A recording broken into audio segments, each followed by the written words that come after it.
A man threatened Big Meech's mother. He thought distance would protect him. Meech didn't raise his voice. He made one call. 48 hours later, the man was gone. The threat came through a phone call first. Then it moved to the streets. By the time it reached Big Meech, half of Detroit already knew.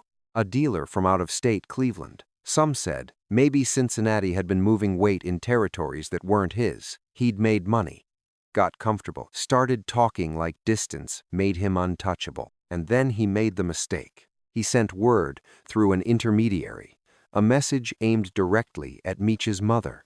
Not a vague warning, not street posturing, a specific, personal threat, the kind meant to humiliate, to test, to see if the legend was real or just talk. In the underworld, there are unwritten laws. You can beef over territory. You can go to war over money, over product, over respect. But family, mothers, that's a line drawn in blood and concrete. Everyone knows it. And this man had just stepped over it. Meech got the call while he was in a barber shop on 7 Mile. He was mid-cut, leaned back, relaxed. The barber saw his face change, not anger, not shock. Just a shift. A recalibration. Meech didn't stand up, didn't throw the phone, didn't say much at all. He just listened. When the caller finished, Meech said 2 words, "Say less." Then he hung up. The barber kept cutting. The shop stayed loud. But the 3 men sitting near the door, they felt it. That change in air pressure. That moment when something inevitable locks into place. Meech didn't need to explain. Didn't need to ask questions. He already knew what had to happen. Not out of rage, not out of ego, out of principle. You don't let a threat to your mother sit unanswered. Not for an hour, not for a day. Because if you do, the next man thinks he can do it too, and the one after that, and soon. The respect that keeps you alive, the fear that keeps you safe, it evaporates. Meech understood this better than most. BMF wasn't built on recklessness. It was built on structure, on loyalty, on the understanding that every action sent a message, and every message had to be clear. He finished his haircut in silence, paid the barber, tipped heavy, like always, walked out into the Detroit afternoon, where the sun sat low and orange over the blocks he controlled. His phone buzzed 3 times on the walk to his car. He ignored all of them. He wasn't rushing, because the response wasn't about speed. It was about certainty. By the time Meech slid into the driver's seat of his BMW, the word was already moving. Not through him, but around him. People who worked in his orbit, who understood the language of the streets they'd heard. And they were waiting for the call. Meech sat in the car for 5 minutes, windows up, engine off, just thinking. He wasn't angry. Anger makes you sloppy. He was cold, methodical. He was calculating the weight of what came next, not just for him, but for everyone who'd hear the story after. Because that's what this was really about. Legacy. A man threatened his mother. If Meech did nothing, BMF looked weak. If he overreacted, he looked emotional, uncontrolled. But if he responded the right way, calm, precise, inevitable, then the story would outlive the event itself. It would become a warning carved into the culture. He pulled out his phone, scrolled to a name most people had never heard, and made the call. The number wasn't saved under a name, just 3 digits. A code. Meech pressed it, held the phone to his ear. 2 rings, then a voice. Low, neutral, no greeting. Yeah. Meech didn't waste time with context. The man on the other end already knew why he was calling. That's how it worked at this level.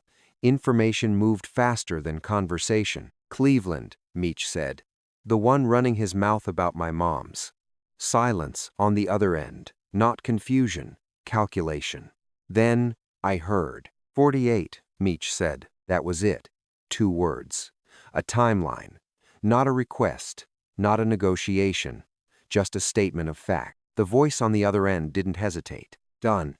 The line went dead. Meech set the phone down on the passenger seat, started the engine, pulled out into traffic like nothing had happened. Because to him, Nothing had. The wheels were already turning. The machine was in motion. All he'd done was flip the switch. Most people don't understand how power works at that level.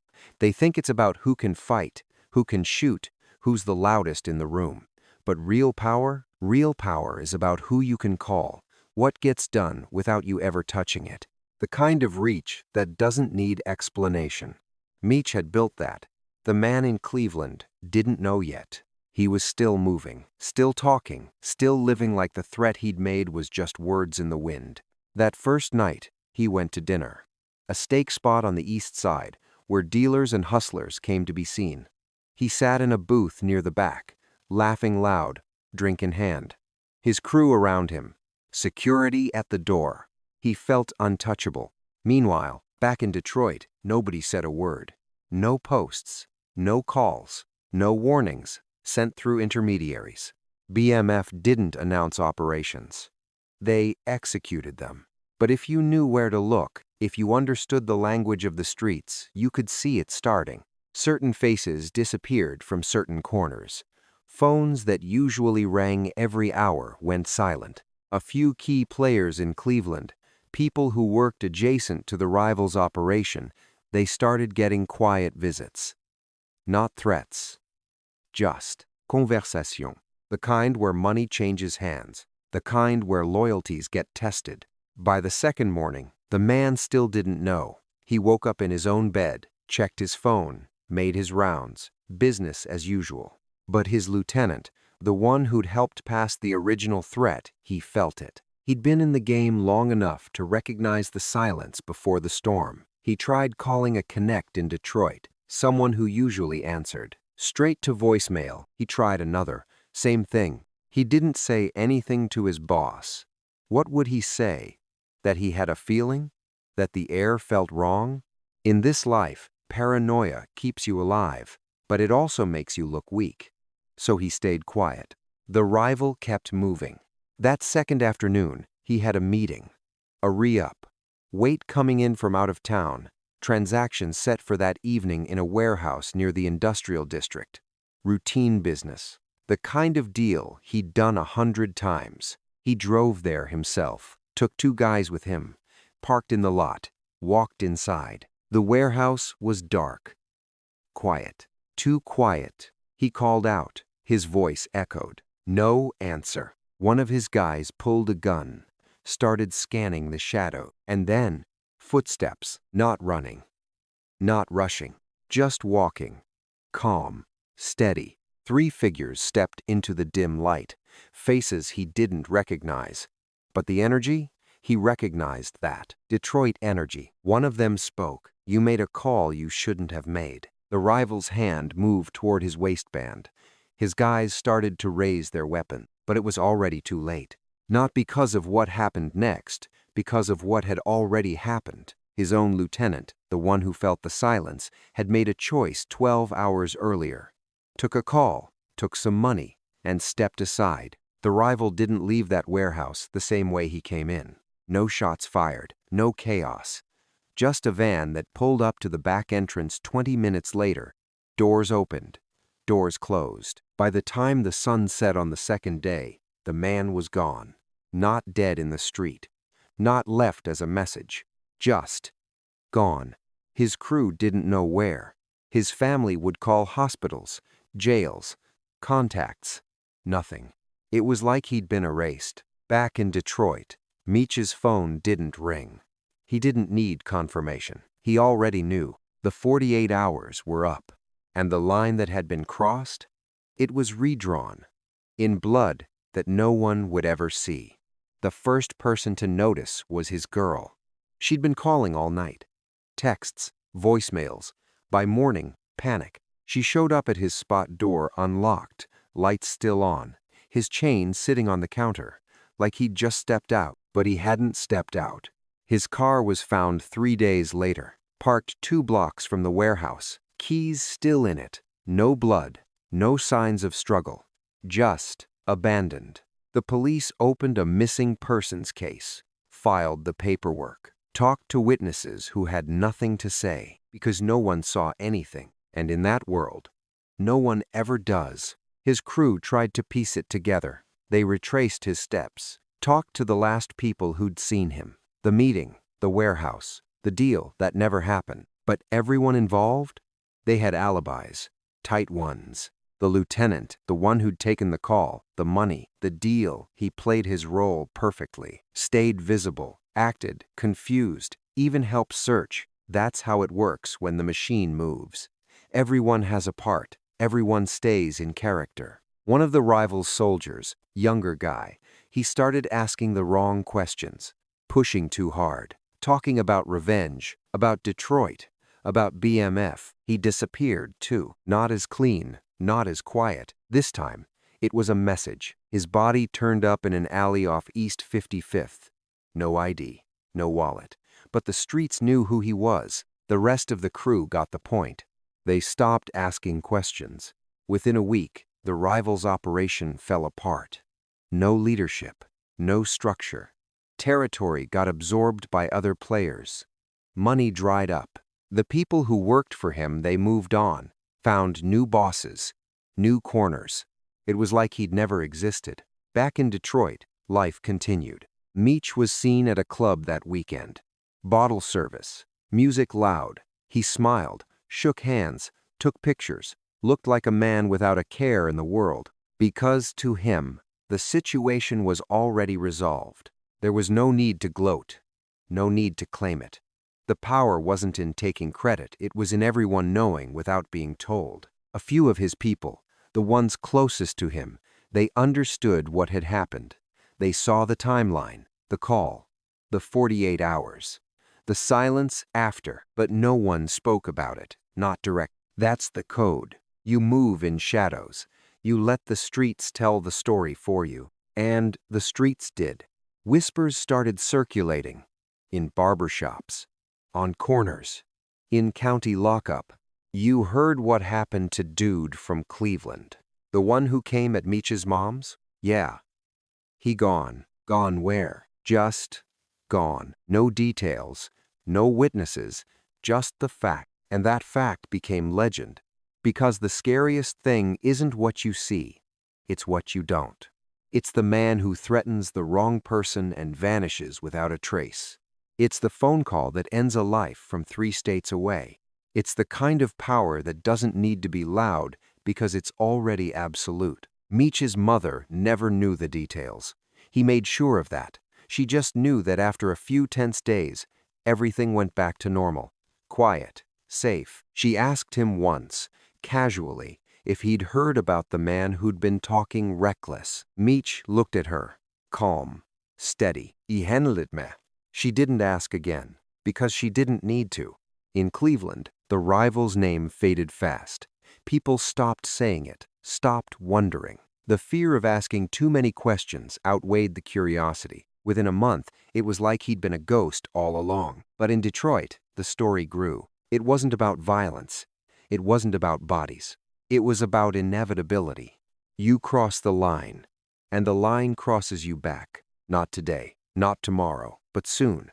And when it happens, you won't see it coming. Meech had proven something that night, that his reach was longer than anyone thought, that his word was law, even in cities he'd never stepped foot in. That BMF wasn't just a crew, it was a system, a network, a force that moved in the dark and struck without warning.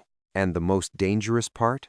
No one knew where the system ended, who was on the payroll, who could be turned, who was watching. Every hustler, every corner boy, every mid-level dealer in the Midwest, they all had to ask themselves the same question after that. Am I far enough away to be safe? The answer, they learned, was no. Meech never spoke about it. Not in interviews. Not on phone calls the feds were listening to. Not even in private, among his closest circle. He didn't need to. The silence said everything. In the months that followed, BMF's influence expanded. Not through force, through reputation, through the understanding that there were rules, and breaking them had consequences that couldn't be negotiated or escaped. Other dealers, ones who might have tested boundaries before, they reconsidered. The disrespect stopped. The reckless talk dried up.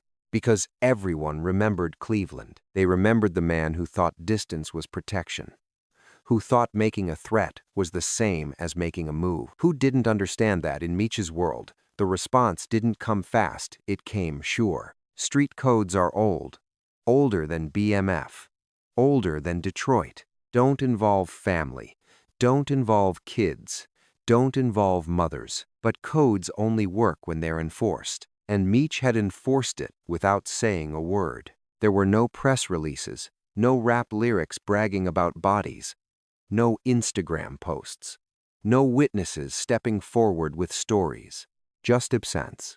The man was gone. His soldier was found. The rest scattered like roaches when the light flips on. That was the message. Not "we're violent," not "we're everywhere," but "we're inevitable." You can't run. You can't hide. You can make all the threats you want, but when the clock starts, it doesn't stop. Meech's reputation had always been built on two things: generosity and ruthlessness. He'd give you money when you needed it, throw a party for the whole hood, pay for funerals, rent, lawyer fees. He was loved because he gave back.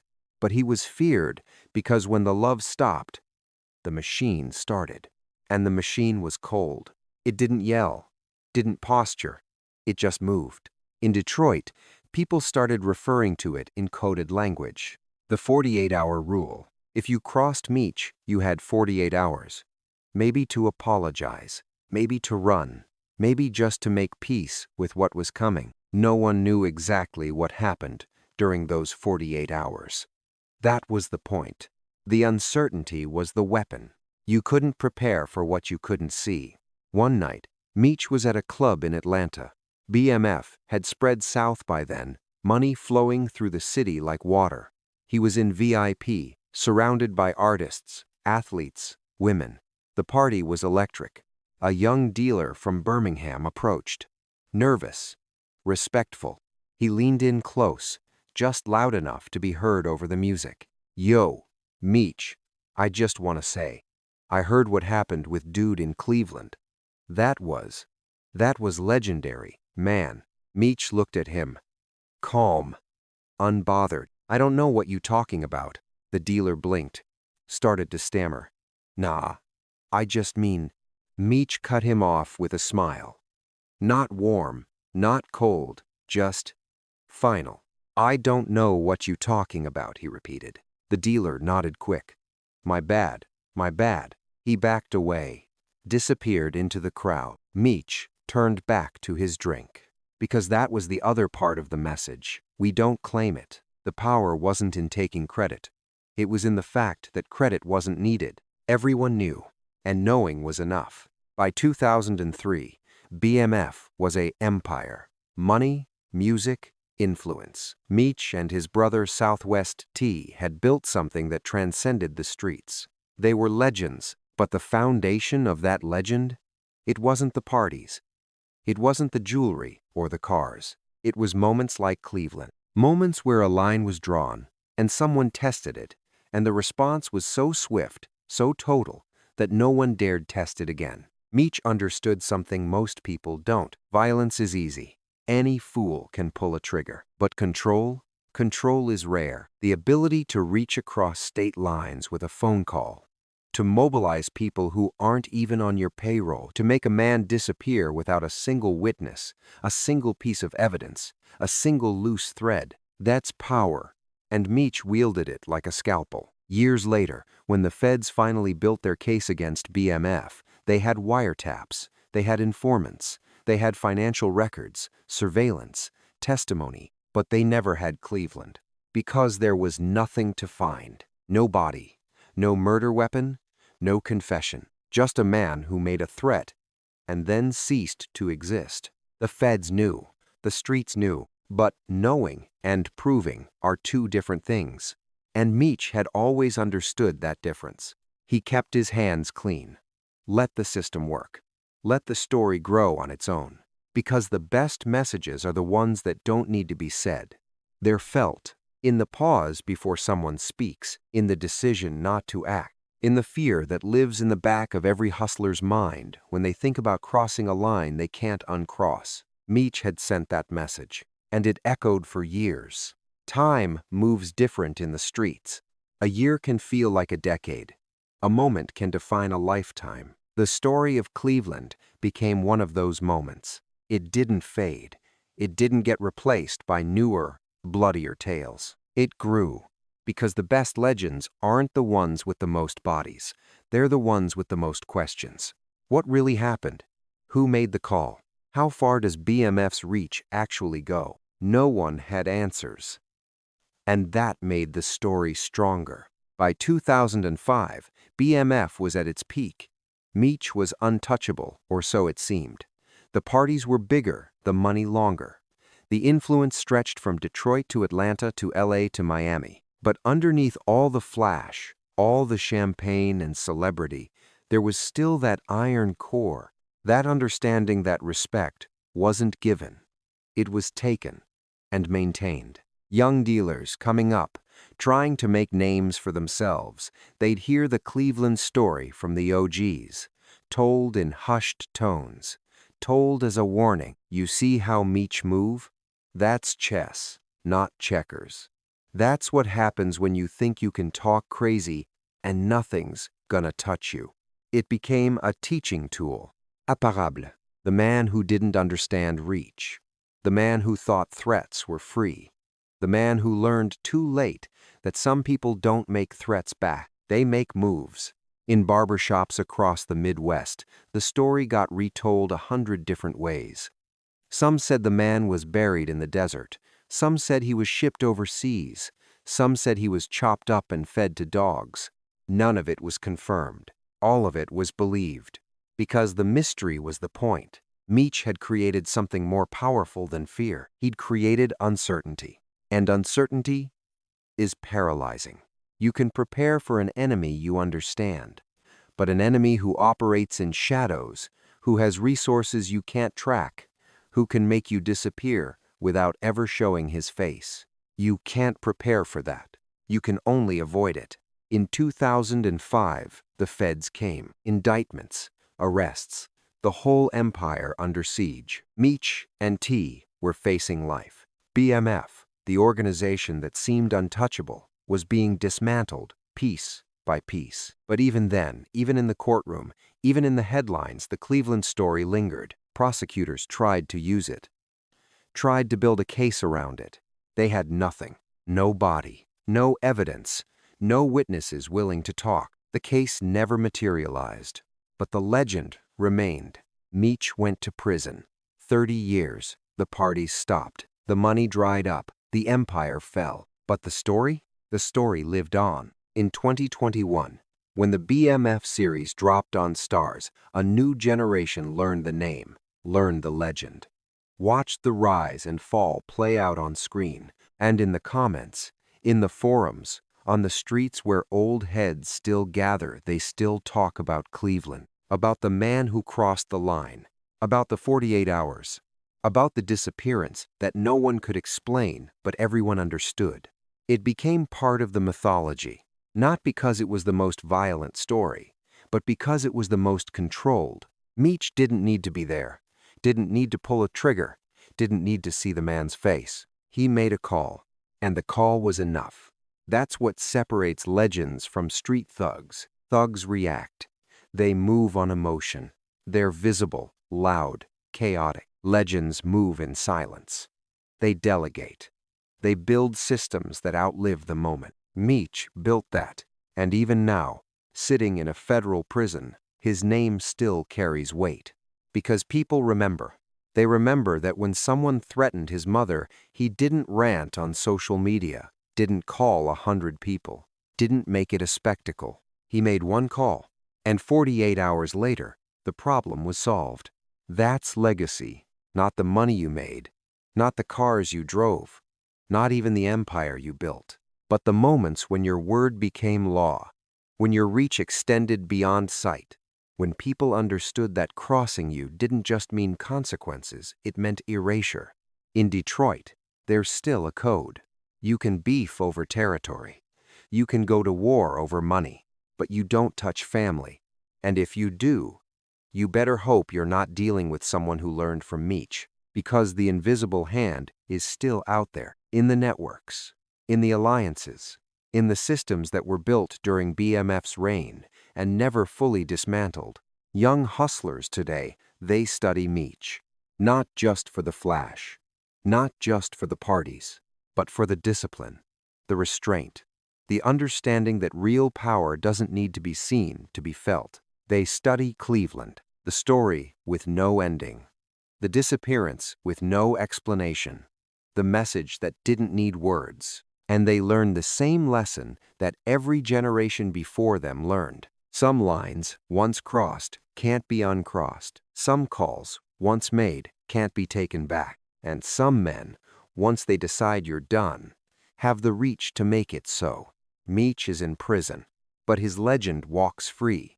In every story told, every warning given, every young dealer who thinks twice before speaking recklessly. The man from Cleveland is gone, but what he left behind, the lesson, the fear, the understanding, that's forever. That's the legacy of the invisible hand, the 48-hour rule, the call that ended a life, and the silence that said everything.